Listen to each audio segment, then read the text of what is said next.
kembali di jelang pilkada pemirsa. Pak Wahyu tadi kalau dari penelpon artinya masyarakat kurang memahami kalau pemilih tunggal pasti menang, tidak ada seru-serunya. Sebenarnya sosialisasi yang dilakukan oleh KPU apakah juga menggandeng masyarakat?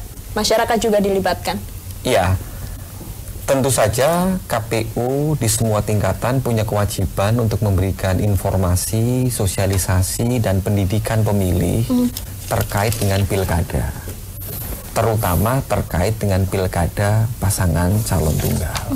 Karena tentu saja masyarakat pasti butuh informasi lebih.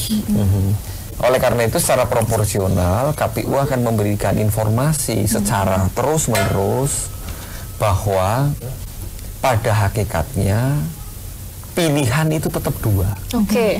Memilih pasangan calon dan memilih kotak kosong. Itu nilainya sama-sama sah. Nah, kita akan tetap memberikan informasi kepada masyarakat secara proporsional. Ini perlu proporsional juga supaya tidak ada tuduhan KPU justru mengkampanyekan kotak kosong. Itu kan tidak gitu loh. Gitu. Tetapi memang kita tidak bisa memfasilitasi kotak kosong masyarakat yang akan mensosialisasikan kotak kosong. Kita tidak bisa memfasilitasi itu karena dalam regulasi jelas yang kita fasilitasi dalam kampanye, alat peraga kampanye, bahan kampanye adalah pasangan calon, gitu kan. Berarti ini yang akan kita fasilitasi. Ini juga perlu diketahui masyarakat yang pro kotak kosong bahwa kalau kita melakukan ini bukan berarti KPU mendukung pasangan tunggal itu, tetapi karena mekanismenya demikian. Baik, Pak Afif, boleh nggak ada masyarakat yang pro kotak kosong itu membuat selebaran dan sosialisasi tentang ya kalau nggak mau milih, nggak sesuai dengan pilihannya bisa loh milih bumbung kosong ini. Kalau dari sisi masyarakat sipil atau LSM sangat boleh kalau pilihannya kemudian tidak untuk setuju yang calon. Waktu kampanye berarti boleh ditempel-tempel seperti calon begitu. Kira-kira nanti seperti apa? Ini kan boleh disampaikan ketika tidak setuju, maka ini ada calon lain, bukan calon lain ya, ada alternatif lain, pilihan lain. Nah, saya kira konsekuensi dari calon tunggal ini yang tadinya memang menjadi buyout bisa dikonversi ke yang lain misalnya. Ketika proses debat saya kira kita bisa memberi dia dalam tanda kutip musuh debat yang dari pengamat yang benar-benar netral dan itu yang pemantau, dan itu bisa diambil tidak semuanya dari orang lokal karena begini, seringkali irisan politiknya sangat dekat, irisan konfliknya sangat dekat, maka harus ada konfigurasi orang di luar daerah tersebut. Ini menjadi penting dan saya kira ini kan akan lumayan menguji dia dan untuk meyakinkan publik juga karena dia tidak ada musuh dari calon yang lain tapi akan mendapatkan pertanyaan dari para expert, para pemantau, para pengamat kayak Mbak Titi ini kan orang nggak akan menyoal soal independensi dan posisinya gitu. Kalau orang yang diundang itu masih disoal, terutama kedekatan di tingkat lokal, ini berbahaya. Bu Titi, siapa yang bisa menguji atau menantang kualitas dari calon tunggal ini untuk bisa membuktikan kualitasnya nantinya dalam proses? Tadi Pak Asmun itu sebenarnya mungkin kita harus konstruksi ulang ya Pak. Pilkada calon tunggal itu sebenarnya seperti head to head. Head to head antara calon tunggal versus kolom kosong. Jadi seru gitu ya. Karena kalau tidak 50% plus 1 kan pilkada harus ulang gitu. Jadi dalam konteks itu kita harus posisikan bahwa ini ada dua pilihan. Memang bukan dua paslon, tapi dua pilihan. Dan head to head gitu ya, berhadap-hadapan. Head to head itu kan artinya berhadap-hadapan. Saya sebenarnya membayangkan begini, mudah-mudahan KPU berubah pikiran. Kan ada 4 metode kampanye yang dibiayai oleh negara ya. Karena head to head, misal contoh alat peraga.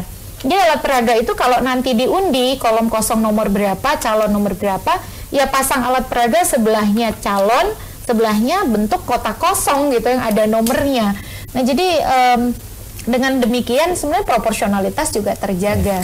Jadi itu yang kami harapkan, ada konstruksi ulang soal memaknai bagaimana fasilitasi. Karena kalau kami menempatkan kompetisi itu ada, dan kompetisi itu memfasilitasi dua pilihan, calon tunggal dan kolom kosong. Dan bagi pemilih ini ya masalah seru atau gak seru kan masalah perspektif. Nah tapi kalau kita menempatkan ini sebagai sebuah kompetisi, sekali lagi artikulasi pilihan kita itu tidak boleh dipaksa. Dan negara memfasilitasi untuk pilihan berbeda dengan menyediakan kolom kosong. Kalau kita setuju calon tunggal ya kita pilih. Tapi kalau kita punya ekspresi politik berbeda ya kita tidak pilih. Kita pilihnya kolom kosong. Nah, siapa yang kemudian bisa mengimbangi? Tadi pilihannya, kalau kami tetap mengusulkan ada ruang bagi pemantau, karena kan dia juga nanti boleh mewakili kolom kosong ketika sengketa di MK dapat C1. Ketika debat boleh dong diadu gitu dengan misalnya gini, kalau pertanyaannya apa visi misi Anda soal pembangunan ekonomi untuk mengatasi inflasi gitu kan?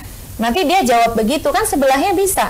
Sebenarnya yang diperlukan bukan itu, seperti disampaikan oleh calon tunggal. Yang diperlukan adalah ini. Nah, jadi itu yang juga menarik sebenarnya kalau kita bisa lakukan. Oke, akankah KPU memfasilitasi kolom kosong ini dalam segala proses sosialisasinya nantinya? Ya, tentu saja KPU terbuka dari aspirasi-aspirasi masyarakat, apalagi kita sering meminta masukan, pandangan dari teman-teman NGO, pemerhati.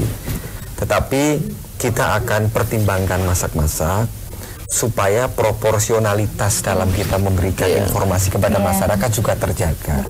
Tetapi sebagai ide menurut saya akan kita perhatikan dan kita pertimbangkan. Ini sudah jelas sudah ada 11 daerah, apakah dalam waktu dekat sudah akan bisa diproses? Memungkinkan, memungkinkan. Kita akan memberikan penajaman-penajaman di daerah dengan paslon tunggal, bagaimana cara memberikan informasi dan sosialisasi yang berkeadilan kepada masyarakat luas. Gitu. Komunitas bumbung kosong ini apakah juga nanti akan diawasi dan jadi perhatian dari Bawaslu? Anomali ya, proses kompetisi, tapi calonnya satu, tetapi dibenarkan secara aturan. Sesuatu yang katakanlah anomali di luar mainstream harus juga diperlakukan secara khusus, secara berbeda. Tentu proses aspek proporsionalitas juga akan kita pertimbangkan. Tapi bagi kami di Bawaslu sudah merasa ada tanggung jawab moral kita untuk kemudian memberi perhatian, terutama tadi itu menstimulus adanya pemantau di lokal, sehingga nanti kalau ada masalah pemantau ini punya standing posisinya. Kalau itu nggak kita perhatikan khusus, kita malah khawatir. Ini yang kemarin terjadi itu kan, yang kita dengar ya, waktu itu kita belum di Bawaslu, itu misalnya orang-orang kan sudahlah nggak usah datang, calon cuma satu. Akhirnya potensi yang orang nggak datang itu pasti bukan potensi orang yang ada pasangan calonnya, pasti itu potensi orang nggak datang akan tidak setuju. Nah, ini yang memang harus hati-hati, baik dari sisi penyelenggaranya maupun dari kita. Baik, semoga nanti prosesnya lancar di gelaran Pilkada serentak 2018. Pak Wahyu, Pak Afif, Bu Titi, terima kasih. Dan pemirsa, ini adalah akhir jumpa kita dalam Jelang Pilkada malam hari ini. Saya Yuwardani pamit, terima kasih, sampai jumpa.